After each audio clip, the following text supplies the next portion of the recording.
Hello to all. Hope you're all doing well. This is Ashwin, and this is our second episode of our tutorial series, which I named as the darker side of the Python. And in this video, we are going to learn something interesting. Before even going into the topic, I just want to ask you a simple question. So, what do you think, guys? Is Python compiles the code or interpret the code? So, for those who guys who watching don't know the difference between a compilation or interpretation. In compilation, it will runs the code entirely and it will complete the it will compile the program from start to the beginning even if there is an error in between. So after running it, if there is any error, that errors will be given or printed to the console as a list, so user can refer to those errors and try to debug it. That's what we does, right?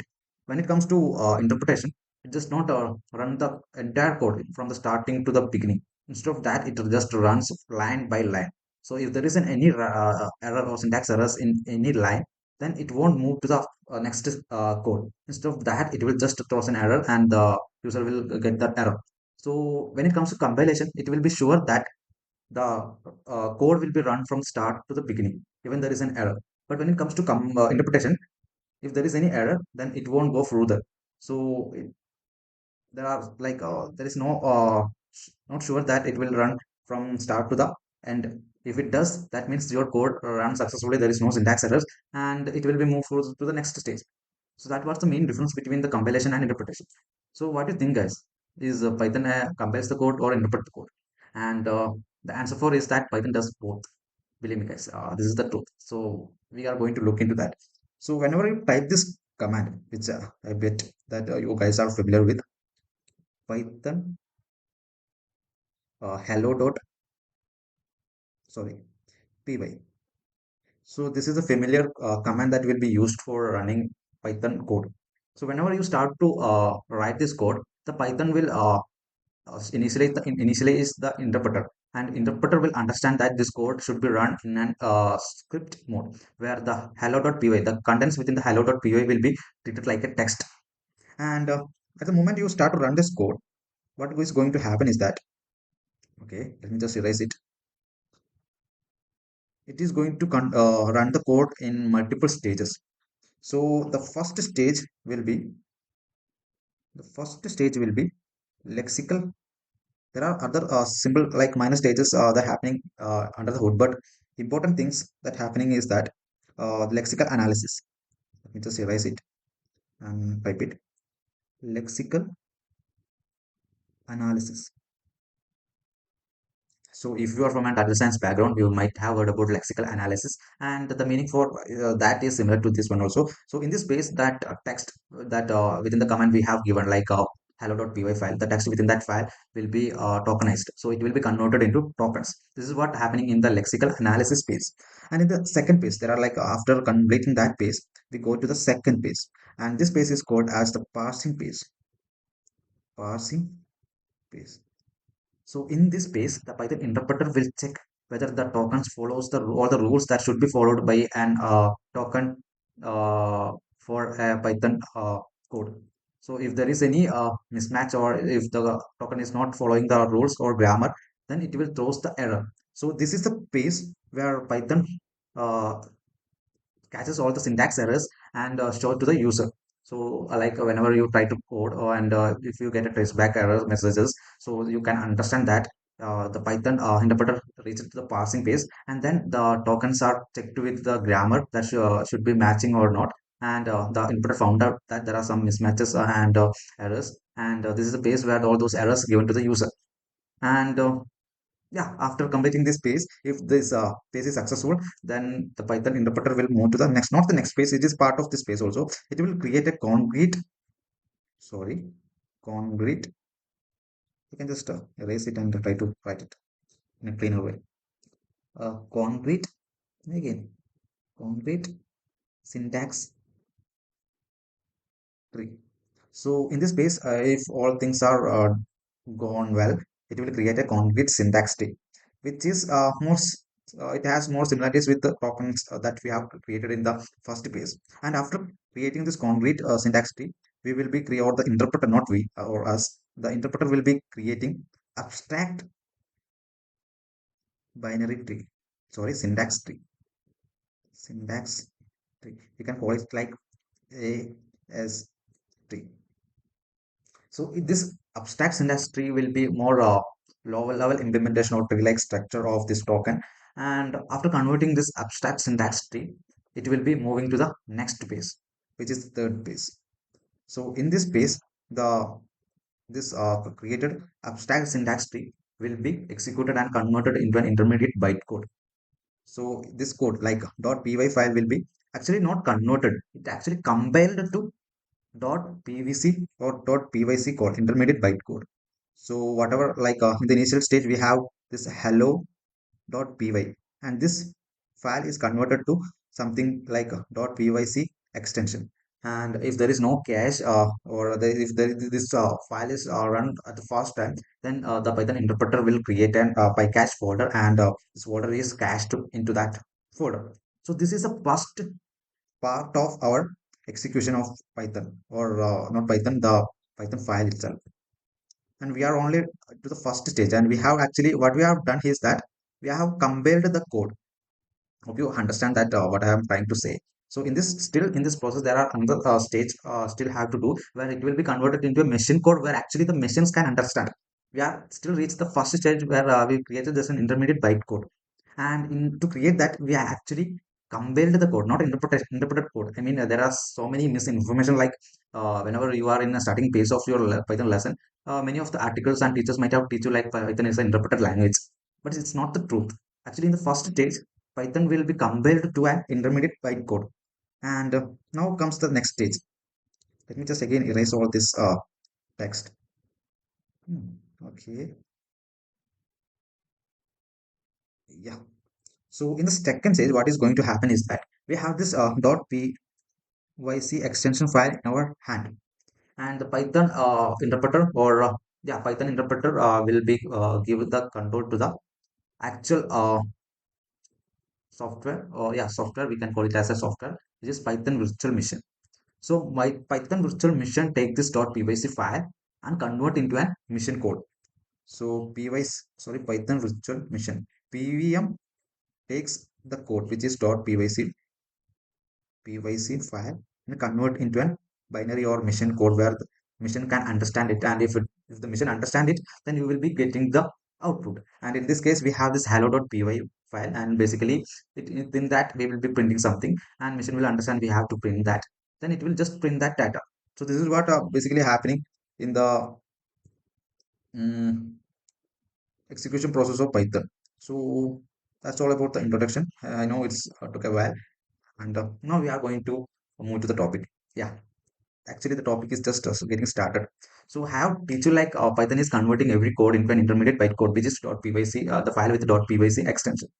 So after converting that, I'm going to show you that .pyc file. Yeah, I mean, might you think like what is need of showing this .pyc file and what is the necessity? But actually there is like if you want to be a pro, you have to you must know all this concept actually. So without any delay, we can just move to the like code editor, VS Code, and we have this inbuilt folder or a module in Python, which is dis, and this stands for disassemble. With by using this dis module, we can actually see the bytecode that actually we have created. So now I am going to show you that actually it's working. Why def count or print to 10, and have a function opened declaration mark. Yeah, okay.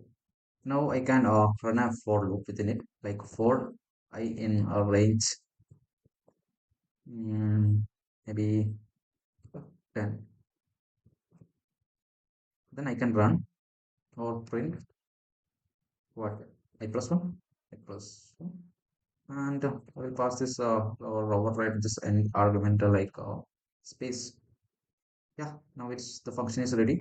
Let's just run that function, the simple function, print 10. Yeah, okay. Then just file name is hello.py, python hello.py, and I'm getting, what should I get? Okay, actually,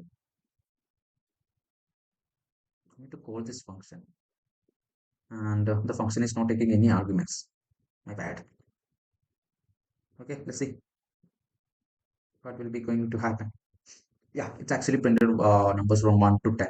So that's what we are actually expecting. So what I'm going to do is that I'm going to see the bytecode. Actually, the first in the first stage, Python will compile, as we discussed earlier. It will go and compile and create a bytecode.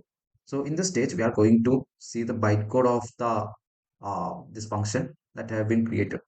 So before that, I need to, yeah, now for that I am going to import this module. Hope this is working right. Range this. Let's see. Yeah, actually, my system is very slow. It's just not responding. So that's what the problem. Like running all the things at the same time. I can't blame my system because I've been doing a lot of things that this system didn't supposed to do. But no problem. We can just wait for some time. So now it's going to enter, and I'm going to use this dot this. Within that, I'm going to pass the function which is print 10.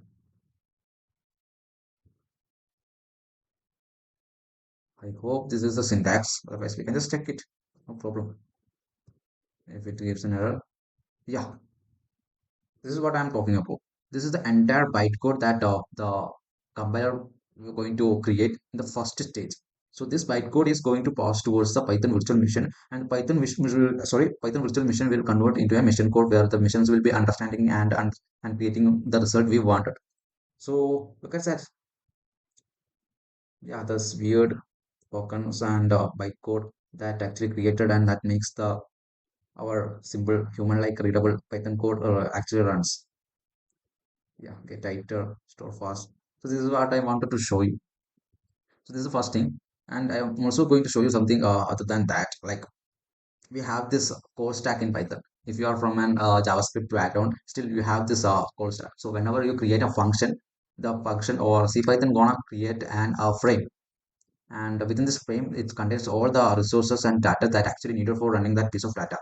And whenever you call that function, this frame or yeah, the particular frame will be pushed into the core stack, and at the time it will return the value, then it will be popped out of the core stack. And if the case is nested function, like within the function you call another function, then it will just after the after frame will pause, and it will push the function within the inner function, or like inner function will be pushed into the core stack. So like whenever you tackle an error within the program, then there will be like Python is showing the entire traceback where that error happened, from which function it is happened, and like there is a like on a tree like a hierarchical structure where from the high level to the low level till where you tackled or got that error. So this is all possible with the help of this call stack. So call stack is a data structure where Python will keep track of all the functions that you have in code. So we can just see what is actually storing within the call stack. So for that, I can just create a function. Maybe I can call it like def. And yeah, my WinRef is giving some recommendation, but not printed. I can just level 3. Yeah, this is going to be nested. So within level 3, I'm just going to pass nothing. We don't need anything. And in this level 3, we are going to print hello.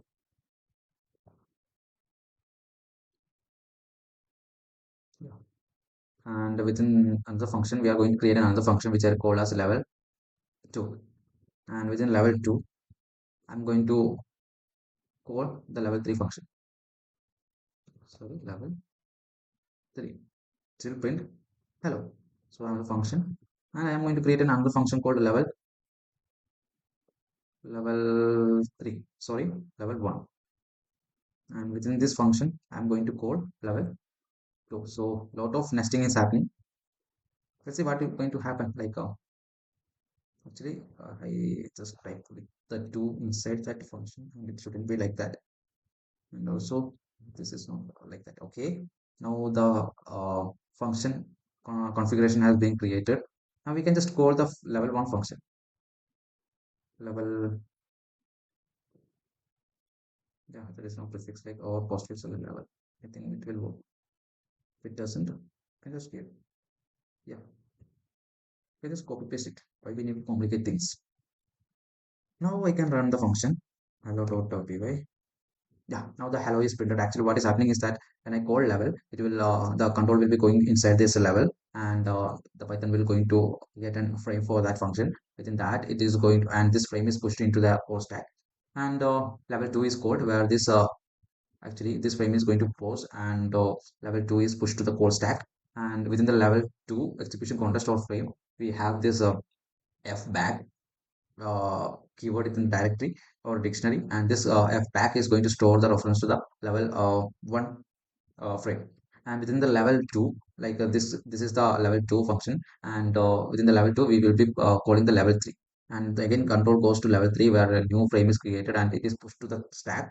And after pushing into the stack, print hello is executed. So like there are a lot of things happening in the code stack. For example, so I'm going to create a code. Yeah, I'm going to create a code stack here, and you can see the yeah, you can see the functions. First, I have called level 1. So whenever I called the level 1 function, it will create a frame. The Python will create a frame, and as it is running, I will be like this frame will be pushed to the current code stack, which is level 1 frame. Level 1 frame.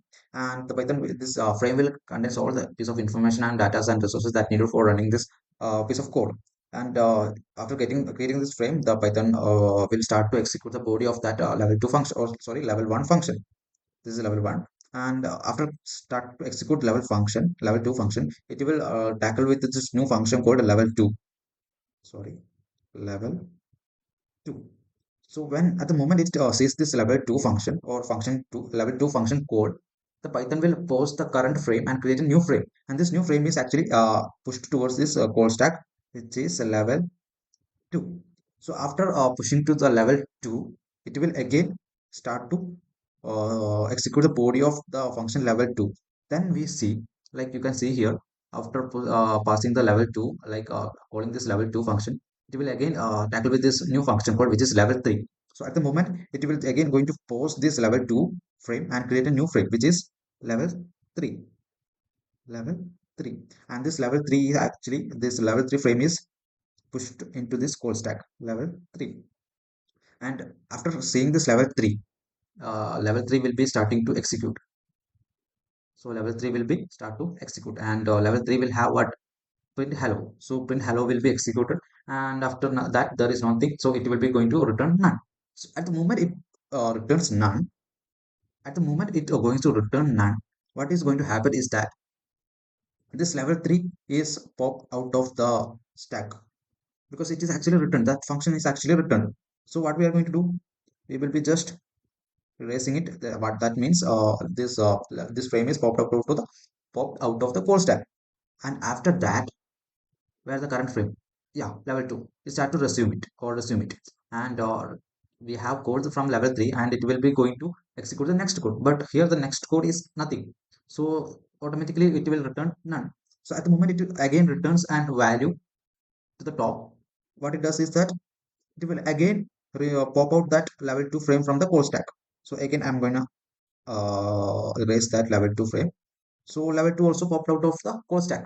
Now we are at a level 1, and we have executed this level 2 function, sorry, function code. And now we need to execute the other statements that comes afterward. But here also there is nothing. And there is nothing, it will just going to return null value. And whenever it sees it none, it will again going to pop out that frame from the core stack. So this is what happening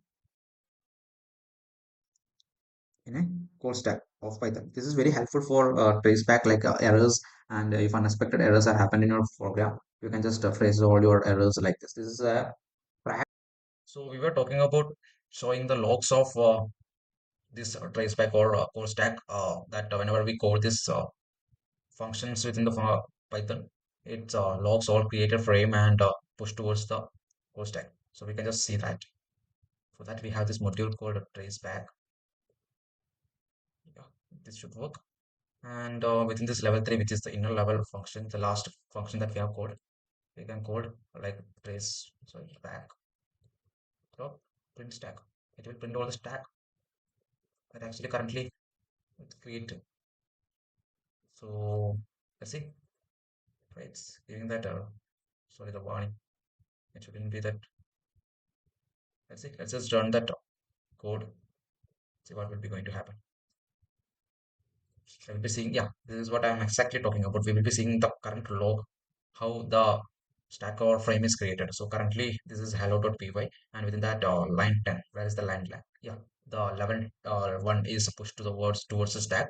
Whenever that frame is pushed towards it, it will start to execute the code, and level 2 is created. And whenever it tackles the level 2 function, again it is pushed towards the core stack, which is at line 9. You can see that it is in line 9, and after that it goes upwards and again tackles with a new function and again create a new frame and push to the core stack like that. This is the tracing history or logs that actually the core stack actually created. So that's all about this video. Thank you for watching, guys. We can definitely see in the next video.